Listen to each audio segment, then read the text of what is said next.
لمانځه نه بعد لاس اوچتولو سره دعا کول د دې څه حکم دی؟ جواب د دې مسلې دا دی چې د مانځه نه بعد د فرض مانځه نه بعد اول د فرضو مسله ذکر کوو د فرض مانځه نه بعد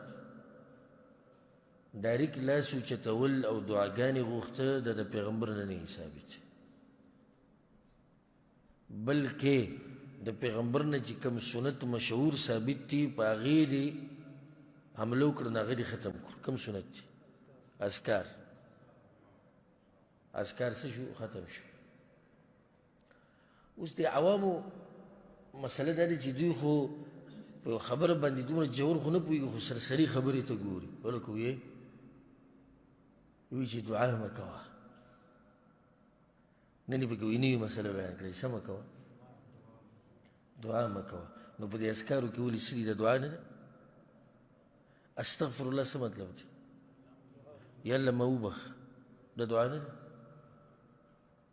بیا مخې ته اللهم لا مانع لما اعطیت ولا معطي لما منعت او بله نورې کته داسې ځه دا دعاګانې نه دي دا دعاګانې دي که نو د فرض مانځه نه بعد د پیغمبر طریقه دغه اذکار ویلو لاس به هغه نه اوچتول د دعا غوښتو دپاره که یو سړی لاس اوچتوي د فرض مانځه نه بعد او اذکار وکړي وایي زه د اذکارو نه بعد کوم نو بیا څه حکم دی بیا جواب دا دی چې همیشوالی به پې نه کوې ځکه که همیشوالی کوې نو بیا مطلب دا دی چې ستا د دې سره یو عقیده تړلی شوې ده چې دا عبادت دلته لازم دی نو بیا به د نه موږ دلیل واړو او دلیل په دې باندې نشته که چېرته نادرا کله نا کله اذکار دي وکړو د اذکارو نه بعد دې دعاګانې غوښتې او لاسونه یې وچت کړو هېڅ خبره نه خو د دې نه به عادت نه جوړوي او زمونږ خلکو ته عادت جوړ کړی او بیا د هغوی هغه عادت هم سم عادت دی عادت دی او عادت بیا سم عادت دی نو په خټه کې اوبه ښه ډېره کړې ده یو خو دا خټه جوړه کړې ده چې د مانځه نه بعد اذکارو اهتمام څوک نه کوي او دا دعا لازم ده داسې ده که نه سلام چې څنګه ګرځي لاس داسې نیسي که نه نیسي اذکار نشته نو دیزی کې خټه خو دا جوړه کړه چې اذکار ختم کړو او دا عبادت یو قسمه لازم کو نو په خټه کې اوبه بیا ښه ډېرې کړي چې هغه دعا هم څه دعا نه ده هغه لاسونه داسې نیولي نندارې پکې کوي اکثر داسې داسې جومات ته که ته مخې ته تېرېدي تا ته پکې وسې وګوري دلته به لاسونه داسې نیولي لاسونه نیوله طریقه هم دا ده زه به انشاءالله خطا نه یم څه خیال دا طریقه ده نو دا به یو ته ګوري بل ته به ګوري بیا به مخ له لاس راواچوي یاره وایي وابیانو خو نن وایي چې دعا هم نشته وایي تا دعا کړې ده څه که ستا د دعا وی بیا موږ څه خبره مونږ کړې وی ما تاسو ته یو مسله ذکر کړې وه چې یو کس ما لیدلی و دلته د جومات سره خوا کې یو دوکان کې کار کوي نو په هغه ورځ ما د ماښام لمونځ وکړو ډایرکټ ووتم کار مې و نو زه چې ووتم نو هغه په دې دروازه باندې راوتی و ځکه چې منډې ولې دوکان یې کولاوه نو په دې لاره کې لاس داسې نیولي دی او روان دی په دې لاره کې ښه دا مې په خپلو سترګو لیدلی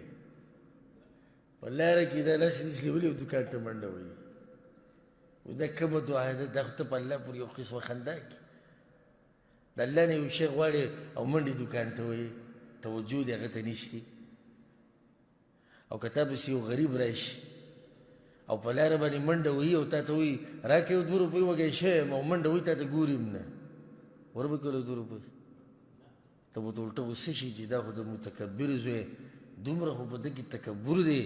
چې دا سوال کوي نو سوال هم بیا په ناشنا طریقه کوي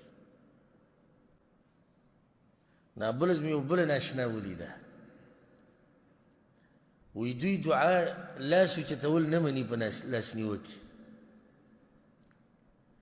نو دا تازه خبره ده زه یو لاسنیوي له تللی وم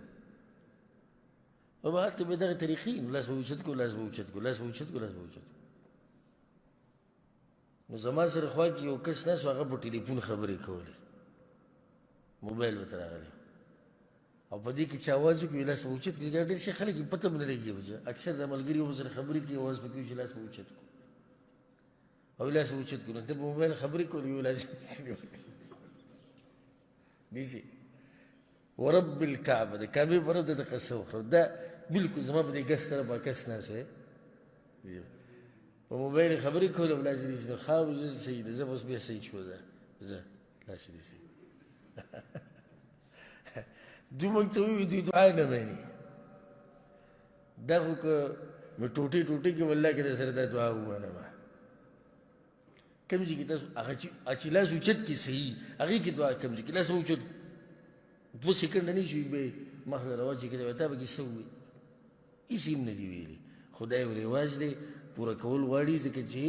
بیا به سبا له سړی وایي چې دی راغلی و لاس یې پکې اوچت نه کړو او سله روانه وایي ځو فاتحې له دې له نومونه داسې ورکړي او ځو لاسنیوې له اکثر دا خلک بعض ملګري زموږ په لاسنیو ټکي باندې اعتراض کوي زما خپل ځاني خو دا سوچ دی چې لاسنیوه دا په 2 معنو سره راځي یو لاسنیوه دغه دی لاس به اوچت کړو نو که په دې اعتبار ورته لاسنیوه نو بیا خو دا ټکی څه دی صحیح دی غلط دی بیا خو زما دا سوچ دی چې دې ته د لاسنیوه په دې وایي والله اعلم چې لاس نیوه زه ځم چې د پلاني د لاس په دې غم کې ونیسمه خلک وایي که نه پلاني له په غم کې لاس ورکو نو په دغه اعتبار سره بیا د لاسنیوه ټکی څه دی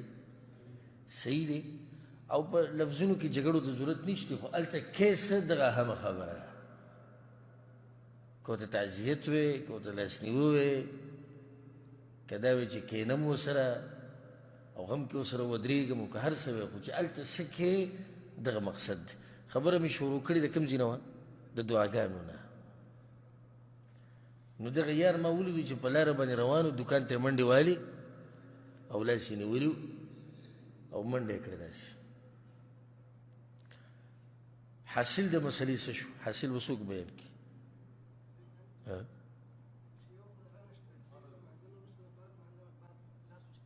د فرض مانځه نه بعد متصل لاس اوچتول دا نه دي پکار